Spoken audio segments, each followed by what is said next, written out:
Morning, welcome to 95 news. ప్రతి క్షణం ప్రజాక్షేమం కోసం. ముందుగా పేపర్ వార్త కార్యక్రమానికి స్వాగతం.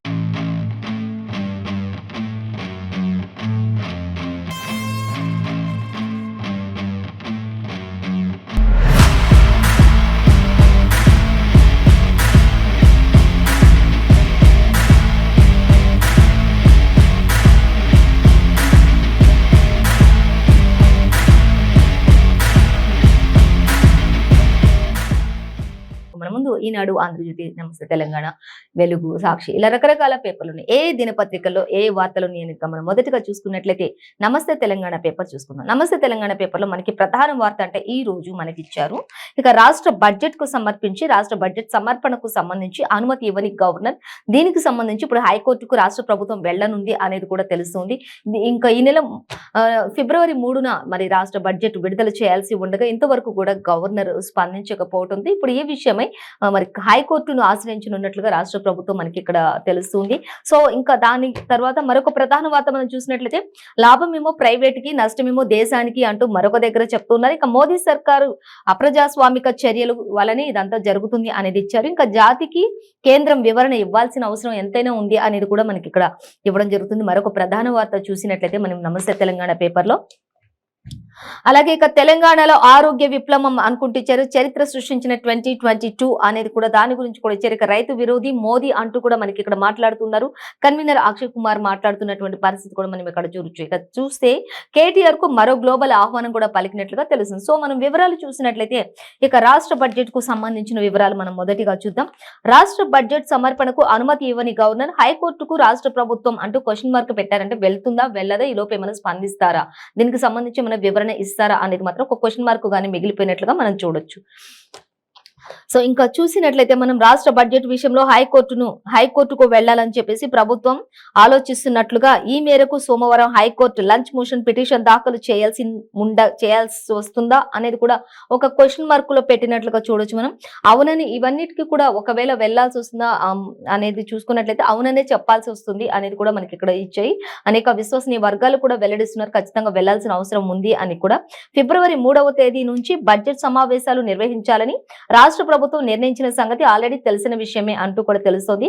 ఇక ఫిబ్రవరి 1వ తేదీన కేంద్ర ప్రభుత్వం లోక్సభలో బడ్జెట్ ను ప్రవేశపెట్టనున్నది అని కూడా తెలిసింది. ఇందులో మరి దీనికి సంబంధించి పరిమితి కేంద్రం, ఇంకా పన్నుల్లో రాష్ట్రాలకు సంబంధించి అన్నిటికి సంబంధించి వాటి వాటాలపై కూడా స్పష్టత ఇంతవరకు రాలేదు. కాబట్టి దానికి సంబంధించిన వివరణ అంతా కూడా ఇవ్వాలి. మరి దీనికి సంబంధించి వివరణ ఇస్తారా లేకపోతే హైకోర్టుకు వెళ్ళాలా అనే దానిపైన మాత్రం క్వశ్చన్ మార్క్ పెట్టినప్పుడు ఆ క్వశ్చన్ మార్క్ ఓకే వెళ్లాల్సిందే అన్నట్లుగా ఉంది అనేది మాత్రం మనకి ఇక్కడ ఇస్తారు. సో తర్వాత దానికి సంబంధించిన డీటెయిల్స్ అన్ని కూడా మనం పేపర్ 2లో చూడొచ్చు. మొత్తంగా అయితే ఇంకా రాష్ట్ర బడ్జెట్ సమర్పణకు అనుమతి ఇవ్వలేదు గవర్నర్ కాబట్టి ఈ విషయాలు అన్నింటిని కూడా వెల్లడించాల్సిన అవసరం వచ్చింది అనేది మాత్రం మనకి ఇక్కడ క్లియర్ గా అర్థమవుతుంది. ఇంకా మనం చూస్తే ఫెడరల్ స్ఫూర్తికి మోదీ తూట్లు పొడుస్తున్నారు అంటూ తెలంగాణ ప్రగతికి మోకాలు అడ్డు పెడుతున్నారు మోదీ అంటూ కేంద్ర ప్రభుత్వాన్ని ఉద్దేశించి మాట్లాడుతున్నారు. ఇంకా లాభమేమో ప్రైవేటుకు కానీ నష్టాలు చూసుకున్నట్లయితే దేశానికి అంటూ మోదీ సర్కార్ను ఉద్దేశించి మాట్లాడుతున్నారు. అప్రజాస్వామిక చర్యలు చేపడుతున్నారు. జాతికి కేంద్రం అసలు వివరణ ఇవ్వాల్సిన అవసరం ఉంది అనేది కూడా చెప్తున్నారు. కేంద్ర ప్రభుత్వ వైఖరికి పార్లమెంటులో ఎండగట్టండి అనేది కూడా చెప్తున్నారు. ఇంకా చూద్దాం దానికి సంబంధించి ప్రమాదకర ఆర్థిక విధానాలతో ప్రజలకు పెను నష్టం వాటిల్లుతుంది. గవర్నర్ల వ్యవస్థను దుర్వినియోగం చేస్తున్న కేంద్ర ప్రభుత్వం అంటూ కూడా మనకి ఇక్కడ. ఇక కార్పొరేట్ శక్తుల కోసం ప్రభుత్వ రంగ సంస్థలు బలైపోతున్నాయి అనేది కూడా తెలుస్తుంది. కార్పొరేట్ సంస్థలు ముందుకు వెళ్ళడానికి, వాటికి లాభాలు చేకూర్చడానికి ప్రభుత్వ సంస్థలు అన్ని కూడా నిర్వీర్యం అయిపోతూ ఉన్నాయి, చతికిల పడిపోతూ ఉన్నాయి, అన్ని బలైపోతున్నాయి అనే విధంగా మాత్రం మనకి ఇక్కడ ఇచ్చారు. అలాగే మండుతున్న ధరలతో సామాన్యుడు విలవిలలాడిపోతున్నారు. ప్రతి దానికి కూడా రేట్, జిఎస్టి అని ఇట్లా ప్రతి దానిపై రేట్లు మండిపోతున్న విధంగా ఉంచారు. దీంతో సామాన్యుడైతే విలవిలలాడిపోతున్నారు అనేది మనకి ఇక్కడ ఇచ్చారు. ఇంకా విభజన హామీలకు పరిష్కారం ఎప్పుడు వస్తుంది అనేది కూడా మనకి ఇక్కడ మనం చూడొచ్చు. ఇంకా విభజన హామీలకు సంబంధించి కూడా ఇక్కడ ఇచ్చారు. అలాగే కేంద్రం తప్పుడు విధానాలను దేశం దృష్టికి తేండి అంటూ కేంద్రం ఏ తప్పుడు విధానాలనైతే అనుసరిస్తుందో ఆ తప్పుడు విధానాలన్నింటినీ కూడా దేశం దృష్టికి తీసుకురండి. దేశానికి కేంద్రం వివరణ ఇవ్వాల్సిన అవసరత ఉంది. కేంద్రంలో ఏం జరుగుతుందో అసలు దేశానికి ఏం తెలియదు కాబట్టి అన్ని మభ్యపెట్టుకుంటూ వస్తున్నారు కాబట్టి ఖచ్చితంగా దేశానికి ప్రతి ఒక్కటి కూడా వివరణ ఇవ్వాల్సిన అవసరం కేంద్రానికి ఉంది. కాబట్టి కేంద్రం యొక్క పరిస్థితులన్నింటినీ కూడా దేశంలో కనపరచాలి అనే విధంగా మనకి ఇక్కడ ఇవ్వటం జరుగుతూ ఉంది. సో ఇంకా కేంద్ర తప్పుడు విధానాలన్నింటి కూడా దేశం దృష్టికి తీసుకొచ్చినప్పుడు దేశం యొక్క విలువ కావచ్చు, కేంద్రం యొక్క విలువ కావచ్చు తెలుస్తుంది. బీఆర్ఎస్ ఎంపీలకు ముఖ్యమంత్రి కేసీఆర్ దిశానిర్దేశం చేసినట్లుగా చెప్తూ ఉన్నారు. ఇక ఉద్బోధన కూడా చేసినట్లుగా తెలుస్తుంది. ఆయన ప్రతి ఒక్క విషయంపై కూడా ఆయన క్షుణ్ణంగా మరి మంత్రులందరినీ కూడా మరి ఆయన పార్లమెంట్ భవన్ లో ప్రగతి భవన్ లో ఆయన జరిగిన యొక్క భారత రాష్ట్ర సమితి సమావేశంలో ఇవన్నీ కూడా మాట్లాడారు అనేది తెలిసింది. అక్కడ అనేక మంది మంత్రులు కూడా ఆయనతో పాటు ఉన్నట్లుగా కూడా మనకి ఇక్కడ ఇచ్చారైతే దానికి సంబంధించిన ఒక పెద్ద ఇమేజ్ ని కూడా మనకి ఇక్కడ ఇచ్చారు. మనం దాన్ని గమనించవచ్చు. సో నిన్న ప్రగతి భవన్ లో ఏ విధంగా అయితే చర్చ జరిగింది, ఏ విషయాలపై చర్చ జరిగింది, ఏంటి అనే ప్రతి ఒక్క అంశం కూడా మనకి ఇక్కడ క్లియర్ గా నమస్తే తెలంగాణ పేపర్లు ఇచ్చారు. సో మనం దాన్ని చూడొచ్చు. మొత్తంగా అయితే ఇటు రాష్ట్ర బడ్జెట్ సమర్పణకేమో అనుమతి గవర్నర్ ఇవ్వలేదు కాబట్టి హైకోర్టుకు వెళ్లాలనే దానిపై చర్చించారు. అలాగే లాభం ప్రైవేట్ కు నష్టం దేశానికి వాటిల్లుతుంది, ప్రభుత్వానికి సంబంధించినవన్నీ కూడా చతికిలబడిపోతున్న సంస్థలు అనే దానిపై చర్చ జరిపారు. ఇంకా కేంద్ర ప్రభుత్వ వైఖరిని పార్లమెంట్ లో ఎండగట్టడానికి ఖచ్చితంగా అందరూ పూనుకోవాలి ఈ విషయంలో అని చెప్పేసి సీఎం కేసీఆర్ ఇప్పటికే మాట్లాడినట్లుగా తెలుస్తుంది. ఇంకా మనం మరొకటి చూసినట్లయితే రైతు విరోధి మోదీ అంటే మాట్లాడుతున్నారు. రైతు పంటలకు ఎంఎస్పీ ఎందుకు ఇవ్వరు అంటూ క్వశ్చన్ చేస్తున్నారు నవనిర్మాణ కృష్ణన్ సంఘటన కన్వీనర్ అక్షయ్ కుమార్. అయితే ఆయన చెప్తున్నది ఏంటంటే దేశానికి మనం చూసినట్లయితే దేశానికి అన్నం పెట్టే రైతును ఆగం చేసిన ప్రధాని అంటే మొదటిగా మనకి ప్రధాని మోదీనే వస్తారు అంటూ ఇచ్చారు.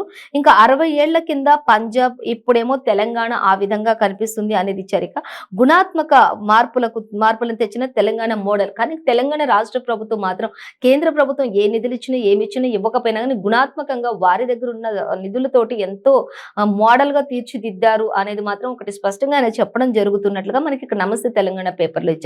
సో మనం దానిని గమనించవచ్చు. ఇంకా మనం చూస్తే రైతు రాజ్యమే ముఖ్యమంత్రి కేసీఆర్ సంకల్పం కూడా అంటూ ఆయన ముఖ్యమంత్రి కేసీఆర్ ఉద్దేశించి మరి చెప్తున్నటువంటి పరిస్థితి. ఇక రైతు రాజ్యం రానున్న కాలంలో ఇప్పటికే మనం చెప్పుకున్నాం కదా, రైతులు ఎమ్మెల్యేలుగా ఎంపీలుగా ఇప్పటి నుంచి రైతులే రావాలి, ఇంకా నాగలి విడిచిపెట్టి కలం పట్టుకోవాలి అని రైతుల గురించి మరి కేసీఆర్ ప్రసంగించిన బీఆర్ఎస్ సభలో ప్రసంగించారు కూడా ఆయన. ఇంకా దానికి సంబంధించి కూడా ఆయన మాట్లాడుతున్నారు. రైతు విరోధేమో మోదీ అయితే రైతు రాజ్యం కోరుకునేది మాత్రం సీఎం కేసీఆర్, రైతు రాజుగా ఉండడమే ఆయన సంకల్పం సీఎం కేసీఆర్ది అన్నట్లుగా ప్రతి ఒక్కరు ఇంకా ప్రశంసిస్తున్నటువంటి పరిస్థితి అయితే మనకి ఇక్కడ కనిపిస్తుంది. సో మరొక వార్త మనం చూసినట్లయితే తెలంగాణలో చరిత్ర సృష్టించిన 2022 అలాగే తెలంగాణలో ఆరోగ్య విప్లవం అంటూ మంత్రి హరీష్ రావు కూడా చెప్తున్నటువంటి పరిస్థితి మనకి ఇక్కడ చూడొచ్చు. మనం చూసినట్లయితే వైద్య రంగంలో విప్లవాత్మక కార్యక్రమాలు, అనేక అవార్డులు, రాష్ట్ర చరిత్రలోనే అత్యధికంగా చూసుకున్నట్లయితే 11,440 కోట్ల బడ్జెట్ అంటూ మనకి మంత్రి హరీష్ రావు చెప్తూ ఉన్నారు. అలాగే నీతి ఆయోగ్ ఆరోగ్య సూచీలోను రాష్ట్రానికి అగ్రస్థానంగా చెప్పుకోవచ్చు అనేది కూడా ఆయన చెప్తూ ఉన్నారు. ఇంకా మనం చూస్తే 8 మెడికల్ కళాశాలల ప్రారంభంతో కొత్త చరిత్ర సృష్టించబోతుంది తెలంగాణ రాష్ట్ర ప్రభుత్వం అనేది కూడా మనకి ఇక్కడ ఇచ్చారు.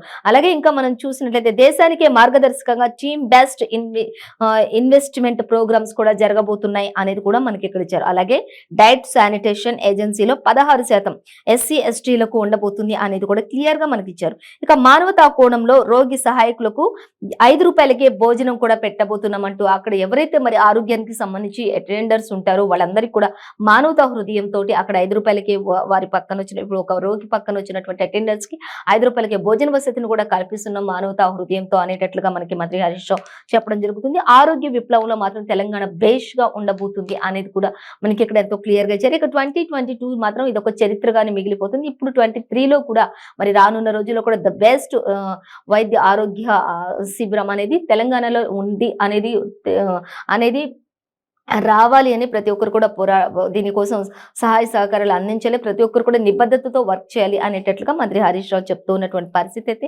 మనకి ఇక్కడ కనిపిస్తూ ఉంది. సో ఇంకా మనం చూసినట్లయితే ఇక దేశానికి మార్గదర్శకంగా టీమ్ బెస్ట్ ఇన్వెస్ట్ ప్రోగ్రామ్స్ చేస్తున్నారు. అలాగే డైట్ శానిటైజేషన్ ఏజెన్సీల్లో 16% ఎస్సీ ఎస్టీలకు ఇవ్వబోతున్నారు.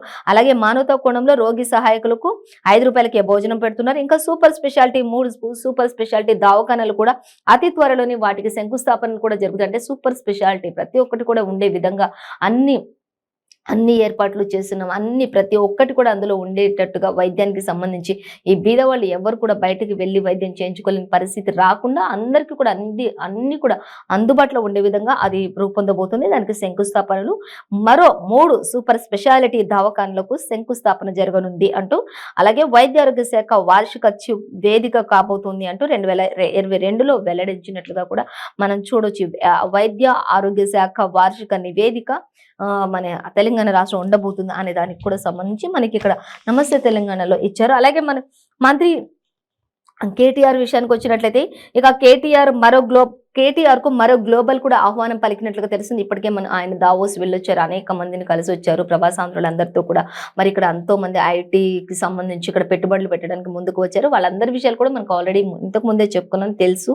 సో ఇప్పుడు మరొక అవకాశం కూడా కేటీఆర్ కు గ్లోబల్ నుంచి ఆహ్వానం పలికినట్లుగా తెలుస్తున్నారు. ఇంకా ఆయన ఎప్పుడు వెళ్తారు ఏంటి అనేది చూసినట్లయితే ప్రపంచ పర్యావరణ జలవనరుల సమావేశాలకు రావాలని చెప్పేసి ఆయనకు పిలుపు వచ్చింది, ఆయనకు ఆహ్వానం పలికారు ఇతర దేశాల నుంచి.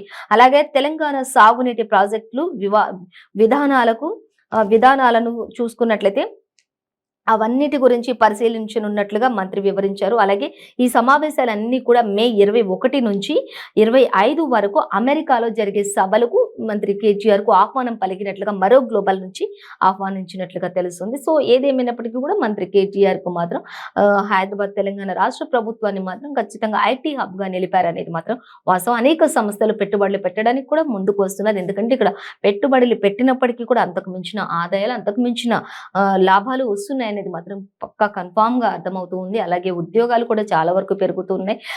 ఇంకా ఇతర దేశాల నుంచి మరి యూఎస్ అలాంటి వాటి నుంచి కూడా జాబ్స్ మరి కొంతమందిని తొలగించినప్పటికీ వారందరికీ కూడా అవకాశాలు ఉండే విధంగా ఇక్కడ మాత్రం ప్రతి ఒక్క ఫెసిలిటీ తోటి ప్రతి ఒక్క సంస్థ కూడా ముందుకు వస్తూ పెట్టుబడులు పెడుతుంది. కాబట్టి ఇక ఐటీ హబ్ కు తిరుగులేదు అనే విధంగా ఇక్కడ మనకి కనిపిస్తూ ఉంది. అలాగే ఇంకా మరొక విషయం మనం చూసినట్లయితే ఎస్ఐ కానిస్టేబుల్ కు 7 మార్కులు అదనంగా కలుపుతున్నారు అనేది మనకి ఇక్కడ ఇచ్చారు. అలాగే రాష్ట్ర ప్రభుత్వం ఈ నిర్ణయం తీసుకుంది అనే దాని గురించి కూడా ఎస్ఐ కానిస్టేబుల్ కు 7 మార్కులు అదనంగా అంటూ మరో 7 మార్కులు అదనంగా అంటూ మనకి ఇక్కడ ఇచ్చారు. అలాగే ఇంకా మనం చూస్తే పార్ట్ 2 దరఖాస్తులు ఫిబ్రవరి 5 నుంచి ఛాన్స్ ఉండొచ్చు. పార్ట్ 2 దరఖాస్తులకి ఎస్ఐ కానిస్టేబుల్స్ కి సంబంధించి అనేది కూడా మనకి నమస్తే తెలంగాణలో ఇవ్వడం జరుగుతుంది. అలాగే ఇంకా చూస్తే 15 మంది ఈ మంత్ 15th నుంచి నెక్స్ట్ మంత్ ఫిబ్రవరి 15 నుంచి మాత్రం ఫిజికల్ ఈవెంట్స్ ఉండబోతున్నాయి అనేది కూడా తెలుస్తుంది అనేది మనకి ఇచ్చారు.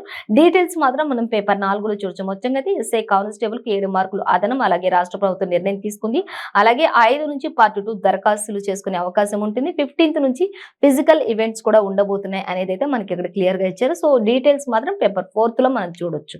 ఇంకా మనం చూస్తే ఫస్ట్ ఇంటర్ ప్రాక్టికల్స్ 70% సిలబసే ఉండబోతుంది. ఫస్ట్ ఇంటర్మీడియట్ ఎవరైతే ఉన్నారో వాళ్ళకి 70% ప్రాక్టికల్స్ కే ఉండబోతున్నాయి అనేది మనకి ఇక్కడ ఇచ్చారు. అలాగే సెకండ్ ఇయర్ కు 100%, అలాగే థియరీ పరీక్షలకు అదే వర్తిస్తుంది అంటూ ఇంటర్ బోర్డు కూడా ఒక ప్రకటన చేసినట్లుగా మనకు తెలుస్తుంది. దానికి సంబంధించిన డీటెయిల్స్ కూడా మనం పేపర్ 4లో చూడొచ్చు.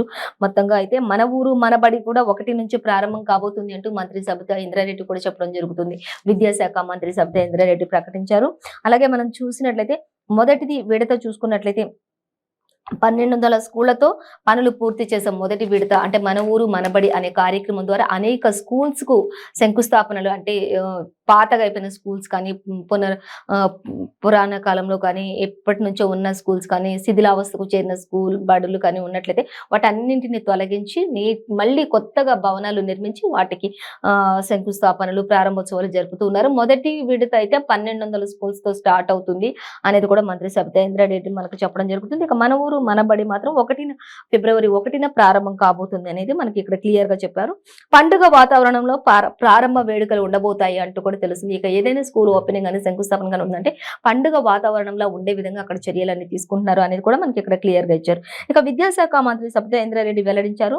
నేడు కలెక్టర్లతో సిఎస్ శాంతి కుమారి కూడా సమీక్షించబోతున్నారు ఈ విషయమై అంటూ కూడా మనకి క్లియర్ గా ఇవ్వడం జరుగుతుంది. సో మరి మనం మరొక పేపర్ చూసుకుందాం.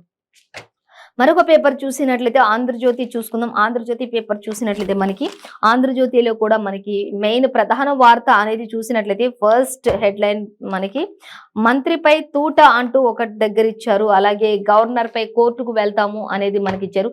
ఇక భారత్ జగజ్జేత అనేది మనకి స్పోర్ట్స్ కు సంబంధించి ఇచ్చారు. అయితే దాని డీటెయిల్స్ స్పోర్ట్స్ డీటెయిల్స్ అయితే మాత్రం మనం పేపర్ 11లో స్పోర్ట్స్ పేపర్ లోనే చూడొచ్చు అనేది ఇచ్చారు. ఇంకా ఫైనల్లో ఇంగ్లాండ్ పై అద్భుత విజయం సాధించారు. మహిళల ప్రపంచ కప్పు కైవసం చేసుకున్నారు. అండర్-19 మహిళల ప్రపంచ కప్పుకు సంబంధించి డీటెయిల్స్. ఇంకా అలాగే మనం ఇంకా గవర్నర్ పై కోర్టుకు అనేది డీటెయిల్స్ చూసుకున్నట్లయితే రాష్ట్ర బడ్జెట్ ను శాసనసభలో ప్రవేశపెట్టేందుకు అనుమతి తెలపని గవర్నర్ అంటే దీనిపైనే క్వశ్చన్ చేస్తున్నారు. ఇంతవరకు అనుమతి తెలపలేదు. అసలు రేపు 3న బడ్జెట్ విడుదల చేయాలి కానీ ఇంతవరకు అసలు ఏ విషయం చెప్పాలి. మేము కొన్ని లేఖలు ఈ నెల 21నే పంపించేసాం కానీ దానికి కూడా రిప్లై రాలేదు. కాబట్టి మేము ఇప్పుడు కోర్టును ఆశ్రయించాలా అనేది మాత్రం ఒకటి క్వశ్చన్ మార్క్ గా పెట్టారు. అయితే దానికి సంబంధించి నేడు హైకోర్టులో లంచ్ మోషన్ పిటిషన్ చేయనున్న ప్రభుత్వం అంటూ కూడా ఇచ్చారు. రాష్ట్ర ప్రభుత్వం అంటూ కూడా ఇచ్చారు. సో అయితే ఇంకా అనుమతించేలా గవర్నర్ కు ఆదేశాలు ఇవ్వాలని కోరనున్న సర్కార్ ఖచ్చితంగా మమ్మల్ని అనుమతించాలని చెప్పేసి ఆదేశాలు సర్కార్ ఇప్పటికే అందిస్తుంది అనేది కూడా ఇచ్చారు. ఇక వాదించనున్న సుప్రీంకోర్టు న్యాయవాద దవే అంటూ కూడా ఇచ్చారు. ఇక ఫిబ్రవరి 3న బడ్జెట్ ప్రవేశపెట్టనున్న సర్కార్ అనేది కూడా మనకి ఇక్కడ క్లియర్ గా ఇచ్చారు. ఇంకా చూస్తే అనుమతికి ఈ నెల 21నే గవర్నర్ కు లేఖ కూడా రాశాము అనేది లేఖ కూడా పంపాం అనేది కూడా మనకి ఇక్కడ ఇచ్చారు. గవర్నర్ ప్రసంగం ఉందా అంటూ తిరుగు టప అంటే ఇచ్చారు మనకి ఇక్కడ. ఇక స్పందించని సర్కారు అనుమతి ఇవ్వని తమిళసై ఈ విషయంలో సర్కారు స్పందించట్లేదు, అనుమతి ఇవ్వట్లేదు అటు గవర్నర్ అనేది మనకి క్లియర్ గా ఇచ్చారు. నిరుడు గవర్నర్ ప్రసంగం లేకున్నా కూడా ఆమోదం తెలిపారు. మరి ఈసారి గవర్నర్ ప్రసంగం ఉండబోతుందా లేదా అనేది ఇంకా మనకి తెలియాల్సి ఉంది. ఇంకా అలాగే మనం చూస్తే కేంద్రంతో కూడా తాడో పేడో తేల్చుకోవాలి అన్నట్లుగా మనకి ఇక్కడ ఆంధ్రజ్యోతిలో కూడా ఇచ్చారు. సో ఇంతకుముందు కూడా మనం ఆల్రెడీ నమస్తే తెలంగాణలో చూసుకున్నాం. సో ఇప్పుడు కూడా మనకు అదే విధంగా మనకి ఇక్కడ కనిపిస్తుంది. సో మనం దాన్ని గమనించవచ్చు. ఇక రాష్ట్రపతి ప్రసంగాన్ని బహిష్కరిద్దామంటూ పార్లమెంటుతో కేంద్రాన్ని నిలదీద్దామంటూ కూడా పార్లమెంటుకు సంబంధించి పార్లమెంట్లో కేంద్రాన్ని నిలదీద్దామంటూ కూడా చెప్పుకుంటూ ఉన్నారు. అలాగే బీజేపీ తప్పులు దేశం దృష్టికి తేవాలి అంటూ సీఎం కేసీఆర్ ఇప్పటికే చెప్తూ ఉన్నారు. బీజేపీ చేసేదంతా కూడా ఒక బూటకం, మరి వాళ్ళు ఏం చేస్తున్నారు ఏంటి అనేది మొత్తం కూడా దేశంలో తెలియాలి, దేశానికి ఒక నివేదిక కూడా ఇవ్వాల్సిన బాధ్యత కేంద్ర ప్రభుత్వానికి ఉంది కదా అనేది కూడా వివరణ ఇవ్వాల్సిన అవసరం కూడా ఉంది కేంద్ర ప్రభుత్వానికి, అది మీరు చూపియండి ఫస్ట్ ఆఫ్ ఆల్ అంటూ కూడా సీఎం కేసీఆర్ చెప్తూ ఉన్నారు. అలాగే ఫెడరల్ స్ఫూర్తికి తూట్లు పొడుస్తున్నారు, గవర్నర్ల వ్యవస్థకు దుర్వినియోగాన్ని చేస్తున్నారు, ఈ విషయాన్ని కూడా ప్రశ్నించాలి అనేది కూడా మనకి ఇక్కడ ఇచ్చారు. ఇక వ్యూహాత్మకంగా వ్యవహరిద్దాం,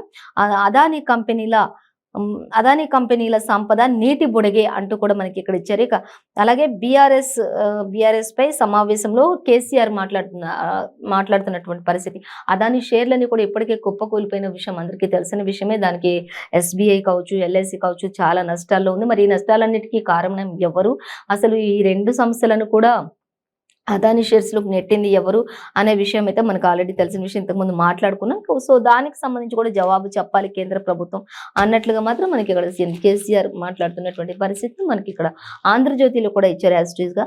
సో మనం చూడొచ్చు. ఇంకా మనం చూసినట్లయితే ఒడిశాలో ఇక మంత్రిపై తూట అంటూ ఇచ్చారు. ఒడిశాలో అమాత్యుడిపై ఏఎస్ఏ కాల్పులు జరిపారు, మంత్రి ఛాతీలోకి దూసుకెళ్లిన బుల్లెట్లు అనేది మనకి ఇక్కడ ఇచ్చారు. ఇక ఎయిర్ లిఫ్టింగ్ ద్వారా భువనేశ్వర్ కు ఆసుపత్రి నభాకిషోర్ ను తరలించారు. మాక్సిమం ఆయనను బ్రతికించడానికి సకల ప్రయత్నాలు చేశారు, కానీ ఛాతీలోకి ఈ బుల్లెట్స్ అనేవి 2 బుల్లెట్స్ దూసుకుపోవడం వల్ల ఈ తూటాల వలన మరి ఆయన కన్ను మూశారు అనేది అయితే మనకి ఇక్కడ తెలుస్తుంది. ఇంకా చూస్తే నిందితులని అరెస్ట్ చేసిన ఇప్పటికే నిందితులను అరెస్ట్ చేశారు పోలీసులు కూడా. ఇక దిగ్భ్రాంతి వ్యక్తం చేసిన ఒడిశా సీఎం అనేది కూడా మనకి ఇక్కడ తెలుస్తుంది. కానీ ఒక అమాత్యుడిపై ఏసే కాల్పులు జరపడం ఒక ఘాతుకానికి సంబంధించిందని అనుకోవచ్చు మనం అనేది కూడా ఇచ్చారు. డీటెయిల్స్ మాత్రం పేపర్ 2లో మనం చూసుకోవచ్చు, పేపర్ 2వ పేజీలో మనం చూడొచ్చు. ఇంకా సో మనం చూసినట్లయితే ఇక మాయ సభను మరిపించేలా అంటూ ఇక్కడ ఇచ్చారు. ఇక తెలంగాణ సచివాలయం 6వ అంతస్తు ఏ విధంగా ఉంది?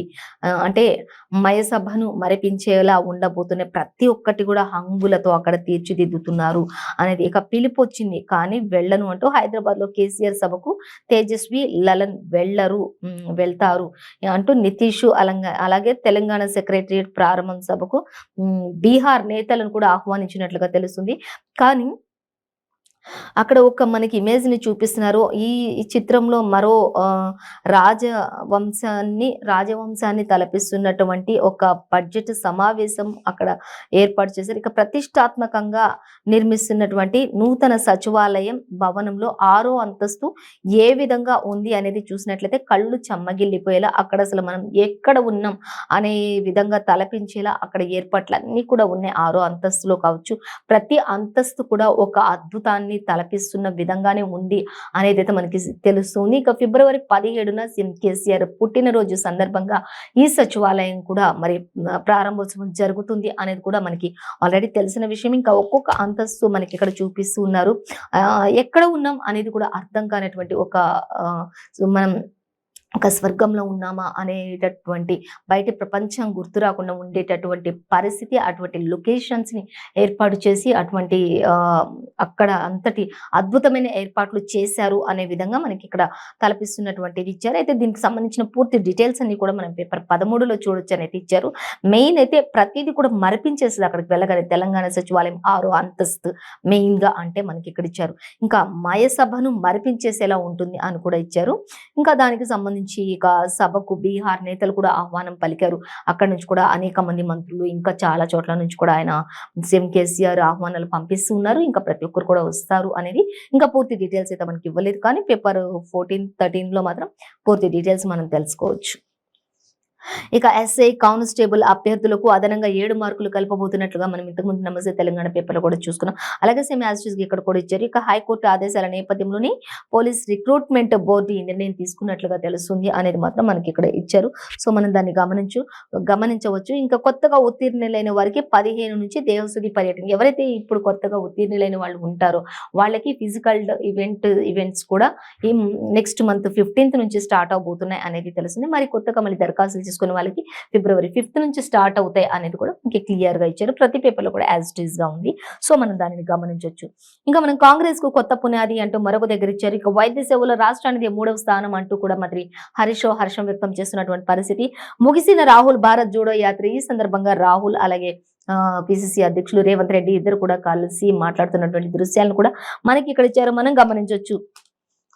ఇక పార్టీకి ఉనికి కల్పించారంటున్న నేతలు సార్వత్రిక ఎన్నికలకు ప్రయాణాల ప్రారంభం కూడా కొనసాగుతుంది ఇప్పటి నుంచి అంటూ ఇచ్చారు. కర్ణాటకలో సత్తా చాటుకునేందుకు అవకాశం ఉంది ఇప్పుడు మనకు అంటూ కూడా చెప్తున్నారు.